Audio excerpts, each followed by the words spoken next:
Bagaimana hukumnya pejabat yang selalu menang sendiri dan selalu menyalahkan anak buahnya? Ini bukan pertanyaan, ini balas dendam. Ini sakit hati dia.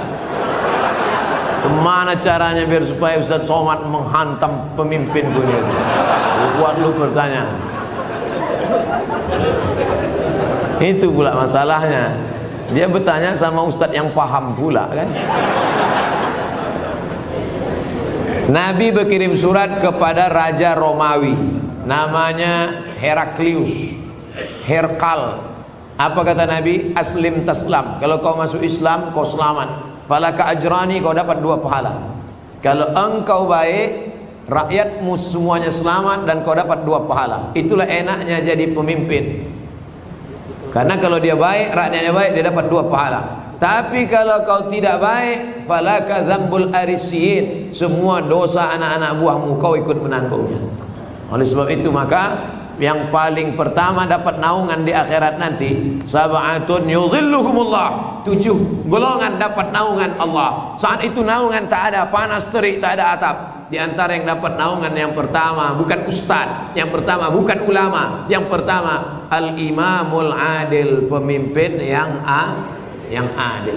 Tapi negara kita negara demokrasi. Kalau ada pemimpin-pemimpin kita yang zalim, yang menyalahkan orang, kita bisa lapor ke atas.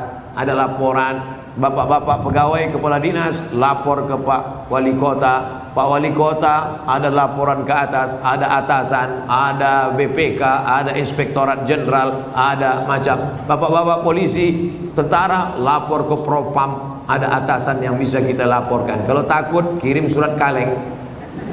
Jangan fitnah. In ja'akum fasiqun binaba'in, kalau datang orang bawa berita palsu, fatabayyanu, klarifikasi.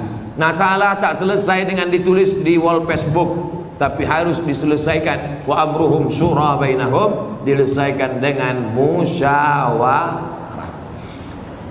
Seorang laki-laki pakai emas dalam solatnya, apakah solatnya sah? Emas itu bukan babi, kecuali dia membawa rantai babi, baru Arab. Emas tidak. Emas kalau dipegang, wudhu kita tak batal, solat kita pun tak batal. Tapi Nabi mengharamkan pakai emas. Ini mesti dipahami. Emas kalau kita masukkan ke kantong, dibawa solat, Allahu Akbar, solat sah. Tapi memakai cincin emas haram. Bapak-bapak yang pakai cincin emas, buka sekarang juga. Tak ada gunanya pengajian. Tak ada guna pengajian. Nantilah mubazir mengaji. Bapak-bapak yang sekarang pakai cincin emas, buka sekarang juga. Tak perlu tunjukkan, pelan-pelan aja dari bawah. Buka masuk. Balik dari sini, jual. Kalau batunya sayang, simpan. Mana tahu batunya zamrud, kecubung, permata, intan, simpan. Ambil batunya, ikatkan dengan perak. Cincin saya emas putih Pak Ustadz. Emas putih itu emas. Emas putih itu emasnya 80, nikelnya 5. Emas putih itu emasnya 80%, nikelnya 5%, peraknya 18%, peraknya 15%. Maka warnanya putih, tapi dia emas juga. Jadi kalau mau buat cincin, perak saja. Ini cincin perak. Batunya zamrud, asli. Mereknya Casio, Casio orang. Tak pernah saya beli. Kalau sempatlah saya beli sekian puluh juta, lalu kemudian anak yatim tak sekolah, neraka jahanam tempat saya. Bisa pula anak yatim tak sekolah, cincin kita 30 juta. Pak, minta makan Pak, belum makan pagi, kata anak yatim di lampu merah. Kita mau. Nauzubillah. Oleh sebab itu maka yang punya cincin emas, wahai Imam Syafi'i, kenapa laki-laki Islam tak boleh pakai cincin emas? Apa kata Imam Syafi'i? Robek hati orang miskin menengok cincin emas. Aku makan pun payah, kau sampai hatilah pula pakai cincin emas. Matilah kau cepat, kata dia. hancur hati dia. Itu alasan ulama dulu. Tapi rupanya sekarang setelah ditemukan emas itu ada molekul-molekul kecil masuk ke dalam pori-pori, masuk ke dalam darah, masuk ke dalam jantung, menyebabkan penyakit Alzheimer, penyakit tua sebelum masanya, penyakit lemah tak bertenaga. Banyak orang barat yang sudah kena, pokoknya emas.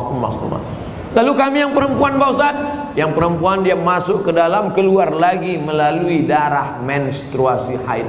Makanya kalau ada bapak yang haid, pakailah.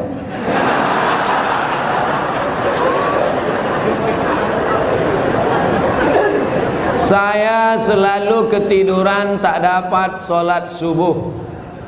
Orang yang tak sholat subuh karena ketiduran, ada hadisnya.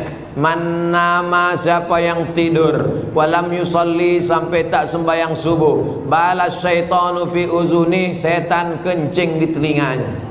Yang tadi tak sembahyang subuh, itu tertulis di sini, toilet setan. Makanya ceramah ini harus terus diamalkan. Balik dari sini, pergi ke toko jam di Tanjung Pinang, cari dia. Mbak, apa jam yang paling mantap di sini? Nah, ini satu. Tanya dia, ada tak jam yang bisa menyipak? Asal jam 5 menyipak dia, kalau pang. Sampai bangun subuh. Ibu-ibu yang membangunkan lakinya, rahimallahu mar'atan, Allah mencurahkan rahmat pada laki-laki, aiqadha ahlahu, yang membangunkan istrinya untuk sholat subuh. Bangun mama bangun. Bangun ibu. Tapi sekarang tak jelas lagi dunia ini Ustaz. Entah siapa yang membangunkan, entah siapa yang dibangunkan. Ibu tu pula yang membawa air setimba. Bangun. Yang aslinya kalianlah laki-laki yang membangunkan perempuan. Tak satu dua perempuan mengadu melapor, Ustaz, kusangka dulu kalau nikah sama dia aku bahagia. Dia PNS golongan 4A, gajinya banyak, tunjangannya hebat, rumahnya besar, mobilnya mewah. Ternyata setelah nikah sama dia menderita, Ustaz, macam tidur sama babi hutan. Walaupun hidup 1000 tahun, kalau tak sembayang apa gunanya? Walaupun hidup 1000 tahun, kalau tak sembayang apa gunanya? Besok pagi masak sarapan, ibu nyanyikan lagu itu. Walaupun hidup 1000 tahun, sambil ngacau teh. Walaupun hidup. Kau nyindir aku ya? Enggak, aku tak ada nyindir. Ini lagu Ustaz Somad semalam waktu di masjid.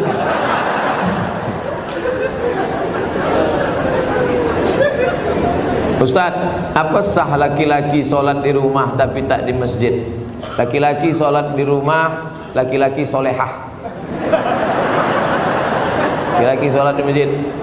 Ini masjid kota Tanjung Pinang dibangun tapi tidak sesuai lagi dengan kota. Tidak sempat lagi bisa dilebarkan. Parkir sudah sulit, masyarakat sudah tertampung lagi. Makanya mesti dibangun nanti di lokasi yang baru, masjid yang lebih besar lagi. Amin. Yang ini tetap ramai, yang sana tetap ramai. Tengoklah, tak muat lagi orang sholat. Orang Tanjung Pinang ini kaya-kaya, tiang masjidnya emas. Ilaha illallah. Luar biasa. Orang susah mencari emas. Laki-laki di Tanjung Pinang tak ada yang pakai emas, karena mereka mau menunjukkan kayanya bukan dengan cincinnya, tiang masjidnya emas. Hebatnya lagi di Tanjung Pinang, walaupun tiang masjidnya emas, tapi jendelanya tak pakai kosen. Menunjukkan apa? Aman. Tanjung Pinang aman, tak ada pencuri. Kadang-kadang kita masuk ke salah satu masjid, kotak infak dicor. Kotak infak pakai rantai besi, pakai gembok. Di sini aman. Coba tengok masjid, lampunya pula macam lampu Masjid Nabawi. Luar biasa, hebat. Entah emas tak kuningan.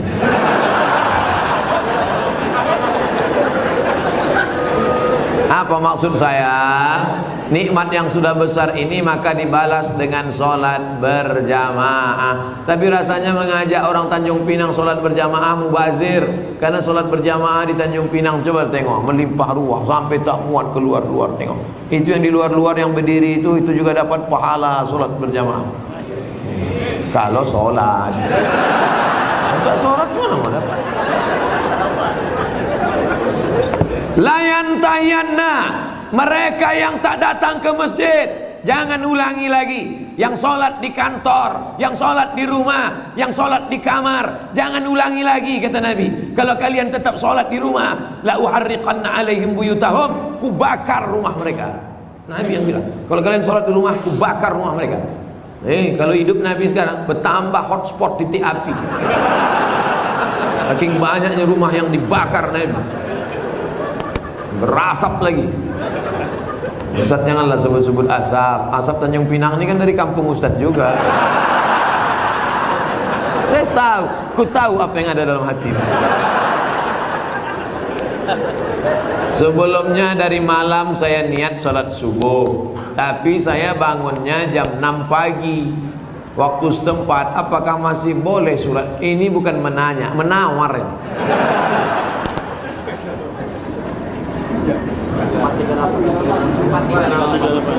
Subuh 438. Imsak subuh, zuhur, asar, maghrib, isya. Maghribnya jam,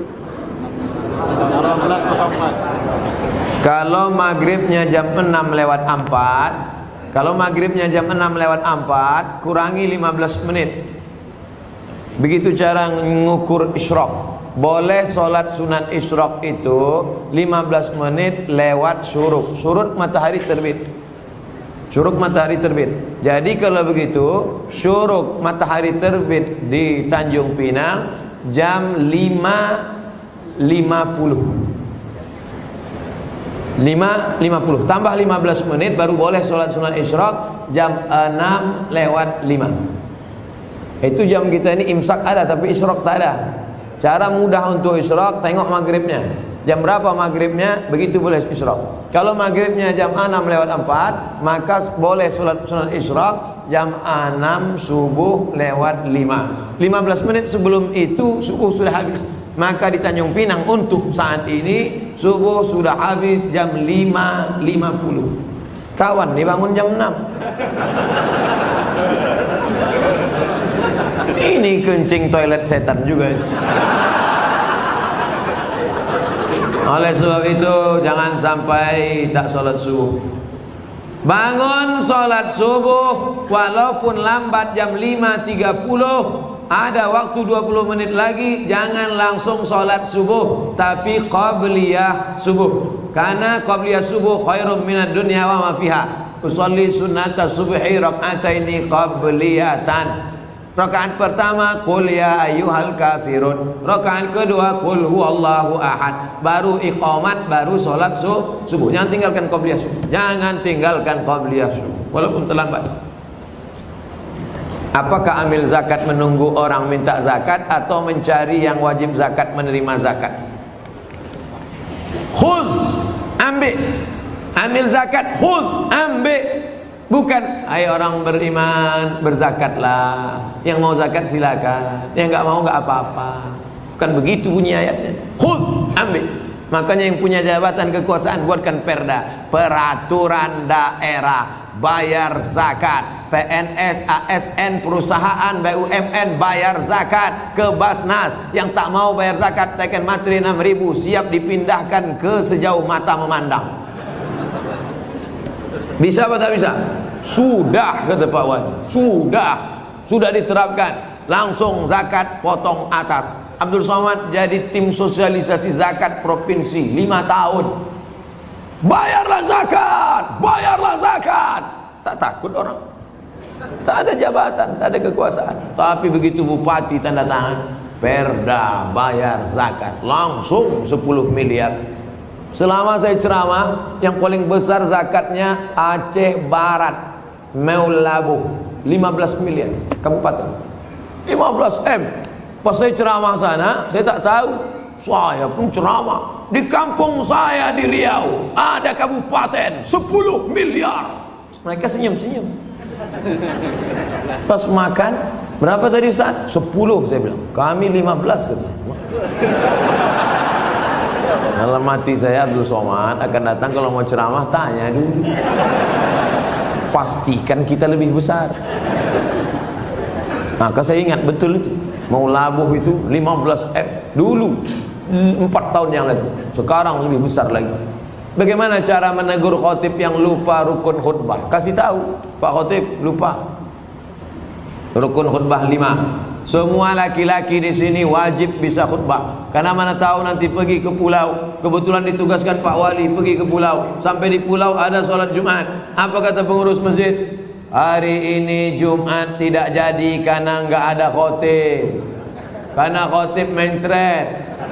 Karena khotib demam. Maka PNS yang datang tadi berdiri, saya bisa jadi khotib. 5 rukun khutbah. Naik ke atas mimbar, alhamdulillah. Wassalatu wassalamu ala rasulillah. Ya ayyuhalladzina amanu taqullah. Usikum wa nafsi bitaqwallah. Allahumma firlil muslimina wal muslimat. Duduk. Habis itu tegak lagi. Alhamdulillah. Allahumma salli ala sayyidina Muhammad. Ya ayyuhalladzina amanu taqullah. Usikum wa nafsi bitaqwallah. Allahumma firlil muslimina wal muslimat. Dah, umat. Rukun khutbah cuma 5. Alhamdulillah, solawat, ayat, wasiat takwa, doa. Alhamdulillah, solawat, ayat, wasiat takwa, doa. Selesai sholat, Bapak dari mana? PNS Tanjung Pinang. Kok pendek kali rukunnya? Aku masih syukur bisa, kau tak bisa lagi.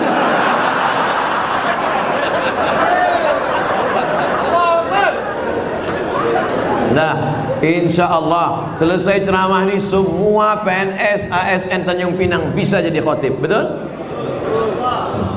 Sependek itu pun ada juga yang ragu. Naik ke atas. Nanti latihan dulu, karena kadang walaupun kita hafal, karena grogi naik ke atas hilang juga yang 5 itu. Pas naik ke atas, latihan. Alhamdulillah. Wassalatu wassalamu ala rasulillah. Ya ayyuhalladzina amanu taqullah. Usikum wa nafsi bitaqwallah. Allahumma firil muslimin wal muslimat. Duduk. Karena khutbah mesti 2. Besok naik lagi. Alhamdulillah. Diulang balik, jangan pula naik lagi. Sama macam tadi. Apa pendapat Ustaz tentang film The Santri yang tidak mencerminkan kehidupan pesantren yang sebenarnya dan disutradarai oleh Livi Zeng yang kontroversi itu? Kalian mancing-mancing ah.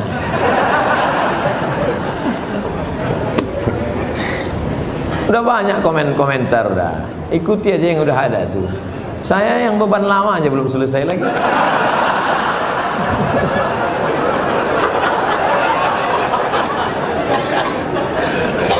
Haram hukumnya masuk ke rumah ibadah orang lain. Haram. Saya tak nonton film ini sampai habis. Baru menengok trailernya. Tapi di dalam itu yang bisa saya komentari, pertama masuk ke rumah ibadah. Karena Nabi tak mau masuk ke dalam tempat fihi surah wat tamathil. Kalau di dalam itu ada patung berhala. Maka dalam Islam mazhab Syafi'i mengharamkan masuk ke dalam rumah ibadah di dalamnya ada berhala. Mazhab Syafi'i. Kita pakai mazhab apa? Mazhab Syafi'i. 2. Tentang masalah laki-laki perempuan berdua-duaan tak mahram. Anak-anak.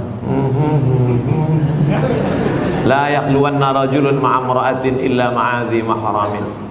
Oleh sebab itu maka kita jaga anak cucu kita dari perbuatan-perbuatan maksiat. Bahwa ada misi-misi sesuatu di balik ini semua, wallahu a'lam bishawab. Kita akan diminta tanggung jawab di hadapan Allah Subhanahu wa taala.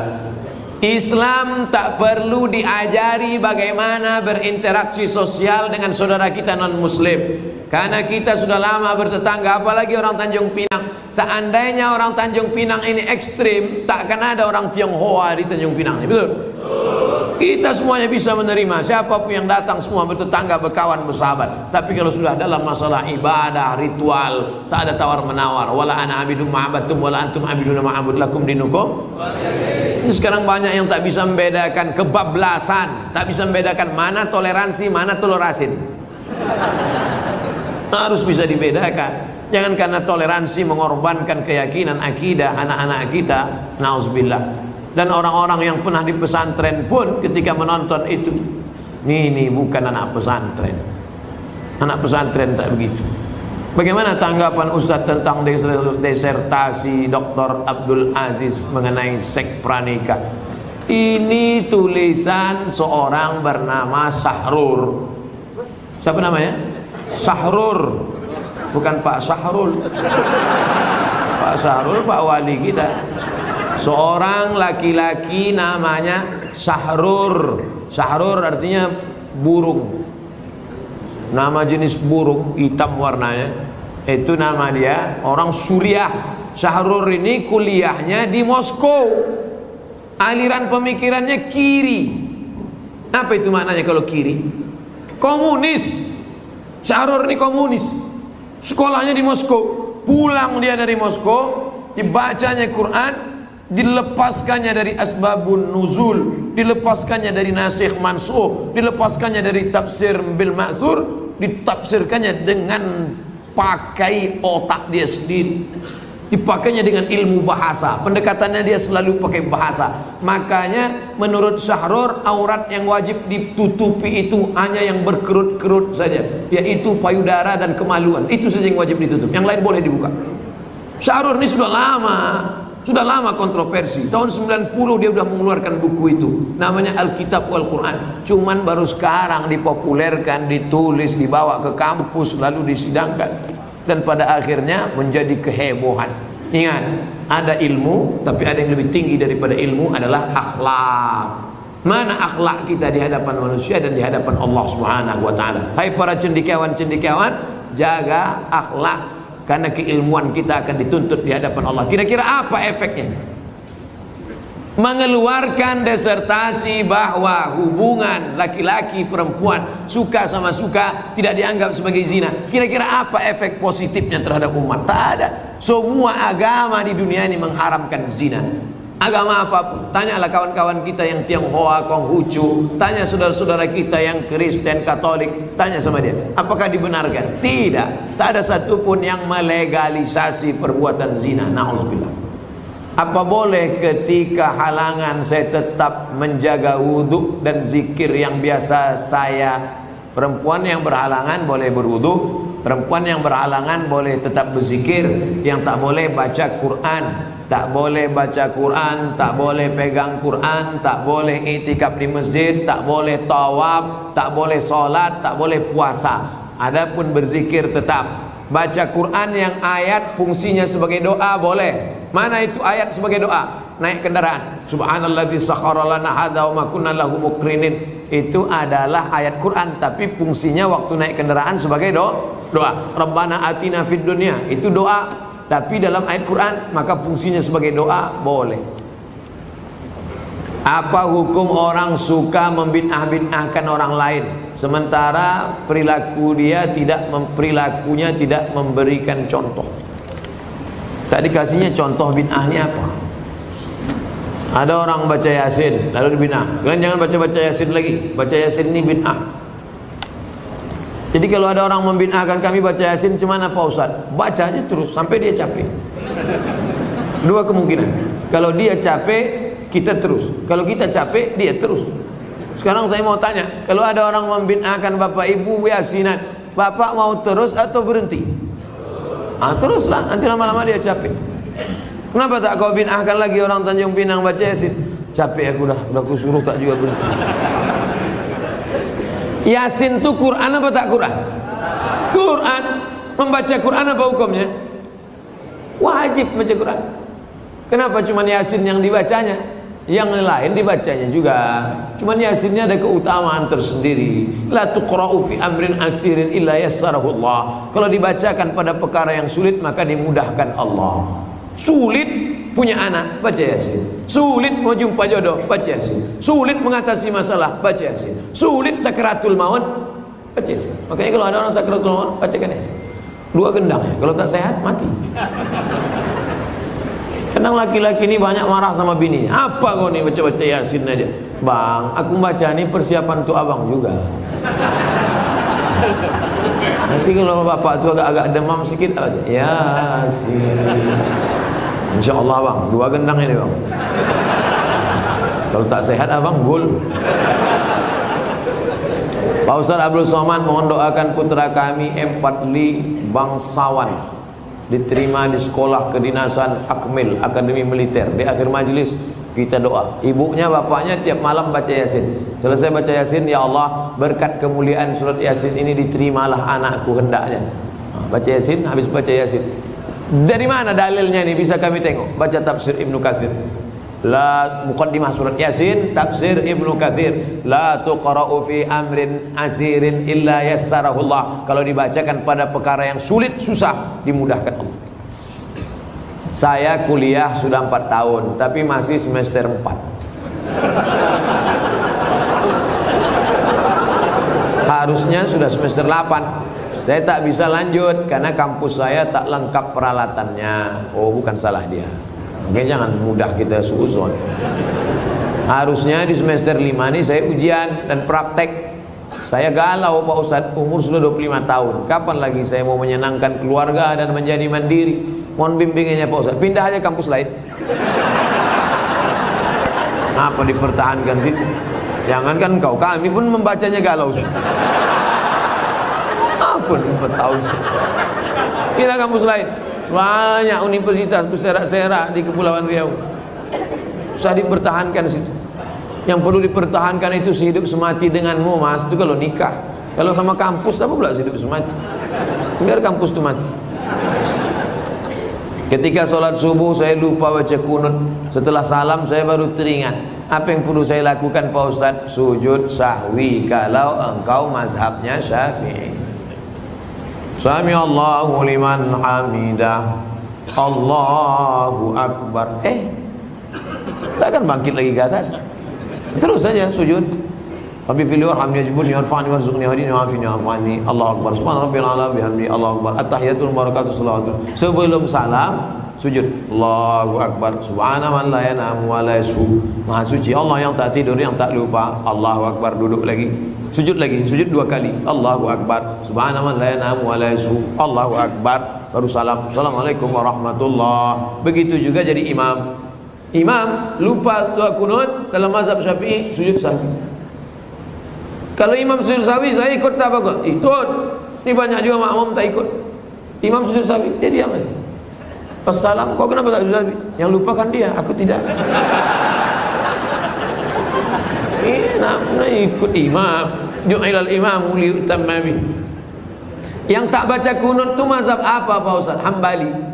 Hambali sama Hanafi tak ada kunutnya. Makanya di Masjidil Haram waktu Bapak Ibu umrah kemarin ada pakai kunut subuh.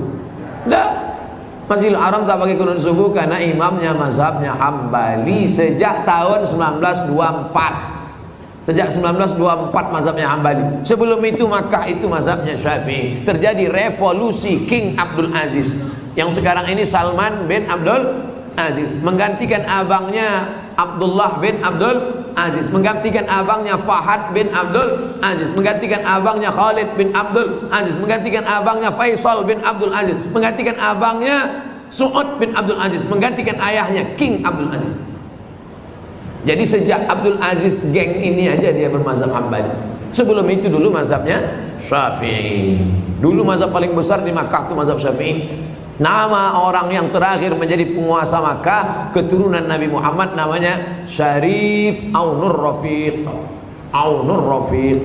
Aun pertolongan, Rafiq Allah Subhanahu wa taala. Aunur Rafiq pertolongan Allah Subhanahu wa taala. Saya telah selesai subuh. Setelah itu datang orang ngajak solat lagi. Apakah boleh saya solat lagi Pak Ustaz? Ngajak-ngajak makan lah. Ngajak solat. Kata orang sekarang, kalau ngajak-ngajak makan lah, apa pula ngajak solat? Apakah ada tradisi zaman sahabat Nabi ngajak solat? Ada. Hadisnya sahih, sahih. Nabi solat di masjid. Selesai Nabi solat di masjid, Nabi pulang. Sahabat tadi tak pulang, dia tetap di masjid. Lalu kemudian ketika dia sedang duduk, datang orang kampungnya terlambat solat. Kata orang kampungnya, kami ingin solat lagi tapi ingin ngambil berkah kau jadi imam. Maka dia jadi imam, diulangnya solat sekali lagi. Apa pelajaran dari sini? 3. Pertama, bahwa kita boleh solat 2 kali. Solat pertama menggugurkan kewajiban, solat yang kedua mencari fadilah, keutamaan. 2, bahwa imam boleh solat sunat, makmumnya solat wajib. Karena dia yang pertama tadi solat wajib.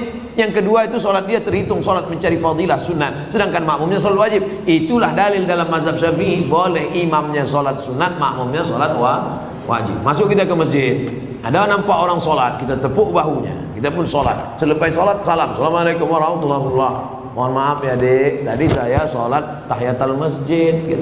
Gak apa-apa pak, karena saya di belakang itu sholat wajib. Karena dalam hadis boleh imamnya sholat sunat, makmumnya sholat wajib menurut mazhab Syafi'i. Yang ketiga, mengajak orang berbuat baik. Wa ta'awanu 'alal birri wat taqwa. Bagaimana hukumnya? Oh ini udah tadi. Nah, ini yang tiga ini sudah tadi. Di akhir majelis mari kita sama-sama berdoa kepada Allah Subhanahu wa taala, mudah-mudahan kita istiqomah dan mati dalam keadaan husnul khatimah. Selama bekerja sebagai PNS ini dijadikan Allah segala amal kita ini bernilai ibadah.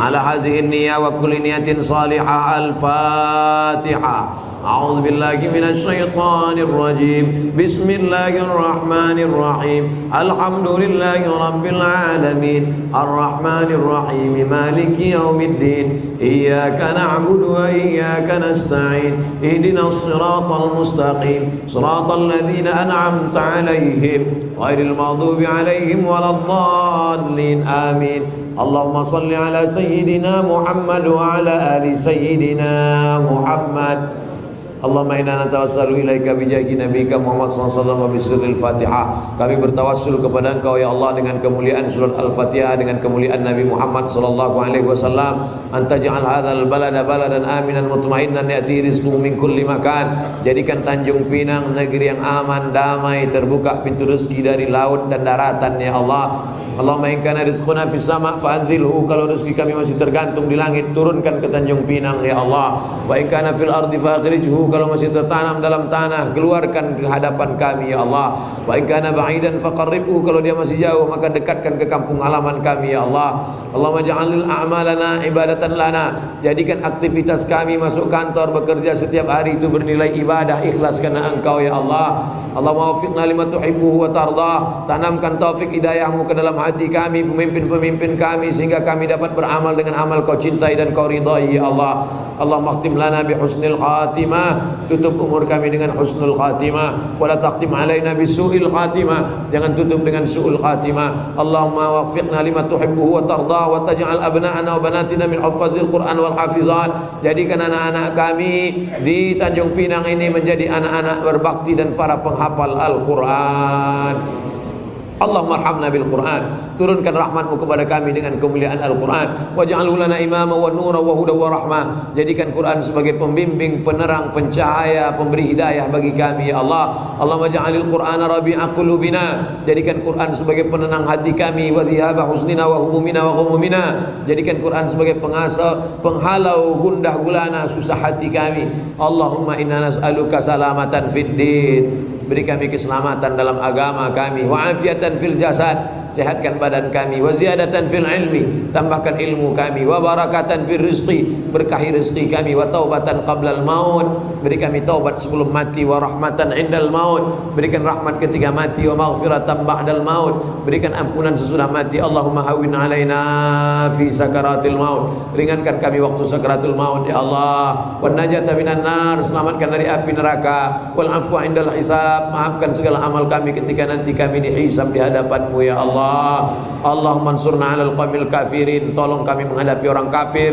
Wansurna 'alal qaumil zalimin, bantu kami menghadapi orang zalim. Wansurna 'alal qaumil munafiqin, tolong kami menghadapi orang-orang munafik ya Allah. Ya muqallibal qulub, Engkau yang membolak-balikkan hati, sabit qulubana, kokohkan hati kami ala dinik dalam agamamu, wa ala ta'atik dalam ketaatan kepadamu. Allahumma faqihna fid din, dalamkan ilmu agama kami, wa 'allimna ta'wil, ajarkan kami pemahaman yang benar. Rabbana atina fid dunya hasanah wa fil akhirati hasanah wa qina adzabannar. Wa sallallahu ala sayyidina wa maulana wa syafi'ina Muhammad wa ala alihi wa sahbihi wa sallam, walhamdulillahi rabbil alamin. Taqabbalallahu minkum